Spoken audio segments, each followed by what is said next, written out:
अल्लाह करे कि तमाम लोग बहुत अच्छे से हों। मुबारकबाद डोडा कॉन्स्टिट्यूंसी में उन तमाम लोगों को जिनके लिए अच्छी खबर अदालत से आई, और 2 घंटे पहले वैसे खबर आ चुकी है, आपकी नज़रों से गुजरी है। मैं कहीं व्यस्त था, बिज़ी रहा और उस वजह से खबर थोड़ी ताख़ीर से आप तक पहुंची, उसके लिए माजरत। लेकिन मेराज मलिक जो कल रिलीज़ हो रहे हैं, कल वो जेल से बाहर आ जाएंगे। डोडा से कठुआ तक का सफ़र बड़ा कठिन और मुश्किल रहा, लेकिन उनकी लीगल टीम और उनके माहिराना मशवरे, उनकी जो लीगल बैटल में जो कुव्वत थी और जो तजर्बा था वो काम आया, और मेराज मलिक बिलाखिर वो केस जीत गए हैं जिसमें उनने सरकार के उस फैसले को चैलेंज किया था जिसके तहत अमन कानून की सूरत हाल बिगाड़ने का इल्ज़ाम लगाते हुए 8 सितंबर 2025 को उनको हिरासत में लिया गया और बाद में पब्लिक सेफ्टी एक्ट के तहत डिटेंशन हुई। तो 8 महीने बाद वापस अपनी कॉन्स्टिट्यूंसी में लौटेंगे। जस्टिस मोहम्मद यूसुफ वानी साहब की जानिब से जो फैसला सुनाया गया उसकी कॉपी भी अपलोड कर दी जाएगी फैसले के हवाले से, और वो कॉपी अब जाएगी कठुआ जेल जहाँ वो मुंतकिल किए गए थे 8, 9 और 10 में, जो 10 सितंबर 2025 को पेशरफ्त हुई थी। रातों रात उनको शिफ्ट कर दिया गया था। तो कल तक का इसको वक्त लगेगा। जो उनके वकला से हमारी बात हुई, प्लस अपू सलातिया जो वकील हैं, उनने मीडिया से भी बात की थी। हमने भी उनकी लीगल टीम में से एक सीनियर मेंबर के साथ बात की, यानी मेराज मलिक साहब के वकील से।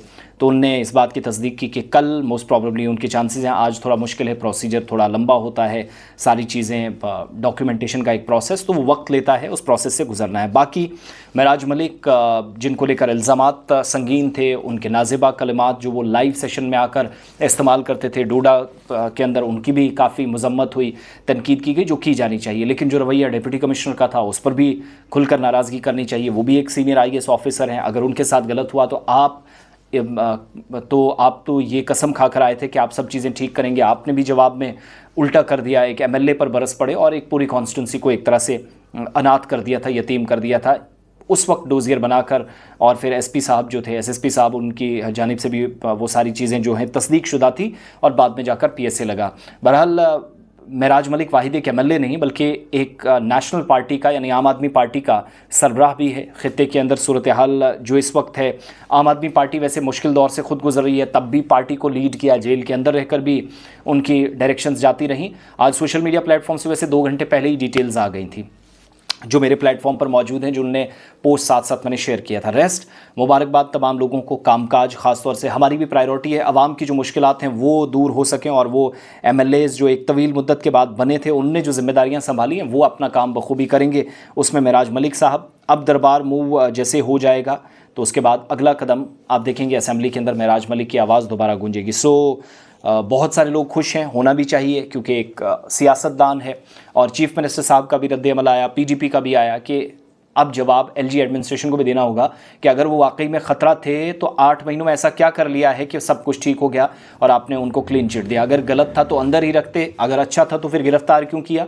ये सवाल पूछे जाएंगे, क्योंकि अकाउंटेबिलिटी बनती है, सबकी जवाबदेही। फिर मैं पहले दिन से मेरा अपना जो ओपिनियन है कि क्लैशेस ऑफ ईगो था, ना एक झुकने के लिए तैयार था ना दूसरा, ये बात वहाँ पहुँचती नहीं। बहरहाल मेराज मलिक एक नौजवान लीडर है, उसकी क़यादत को, उसकी लीडरशिप को, उसके तरीक़ाकार को पसंद किया जाता है। सो वो कंटिन्यू रहना चाहिए, वो पैशन पॉलिटिक्स के लिए, क्योंकि अब नौजवानों की लीड करने की ज़रूरत है।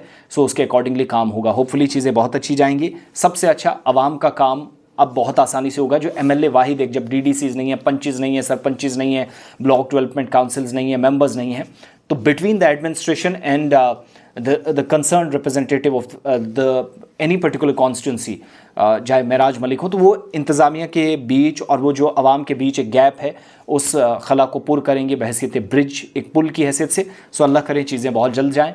कल वो रिलीज़ हो जाएंगे। आज शाम वैसे तो अब हो ही गई है, तो मोस्ट प्रॉब्ली वो कल ही होंगे। आज थोड़ी सी है, बहरहाल उनकी टीम को, उनके चाहने वालों को, पार्टी को, उनकी क़यादत को, सारे लोगों को मुबारकबाद कि एक लंबी लड़ाई के बाद वो इस केस को जीतने में कामयाब हो।